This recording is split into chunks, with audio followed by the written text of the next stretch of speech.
My name is Susan Shoaf, and I am a Senior Director of Clinical Pharmacology at Otsuka Pharmaceutical Development and Commercialization. Tolvaptan is approved to slow kidney function decline in adults who are at risk of rapid progression of autosomal dominant polycystic kidney disease, abbreviated as ADPKD. The use of statins is common in ADPKD patients due to their higher risk of cardiovascular complications. Data from in vitro studies indicated that the tolvaptan oxobutyric acid metabolite may have the potential to inhibit the organic anion transporting polypeptide, OATP 1B1, which transports statins into the liver.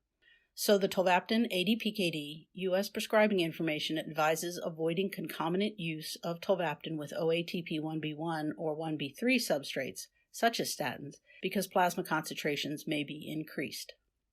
In the tolvaptan Phase 3 ADPKD trials Tempo 3-4 and Reprise, statin use was unrestricted, and about 21% of treated subjects took statins with either tolvaptan or placebo for the treatment periods of 3 years or 1 year, respectively.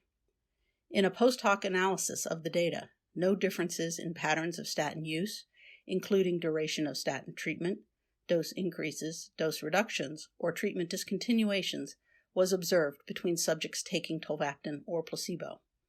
The incidences of adverse events associated with statin use, such as myalgia and asthenia, were comparable between subjects taking tolvaptan with statins and tolvaptan alone. Liver enzyme elevations seen with tolvaptan treatment of ADPKD and during treatment with statins were similar in frequency between subjects taking tolvaptan with statins and tolvaptan alone.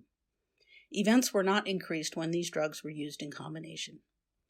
These analyses indicate that in clinical trials for ADPKD, concomitant use of tolvaptan with statins for up to 3 years was as safe as taking tolvaptan alone.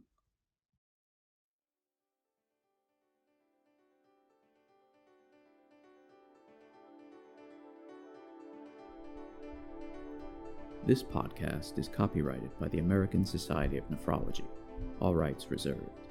All content in this podcast is for informational purposes only and is not intended to be medical advice. This podcast should not be used in a medical emergency or for the diagnosis or treatment of any medical condition. Please consult your doctor or other qualified healthcare provider if you have any questions about any medical condition or before taking any drug, changing your diet, or commencing or discontinuing any course of treatment. Thank you for listening to this podcast from the American Society of Nephrology.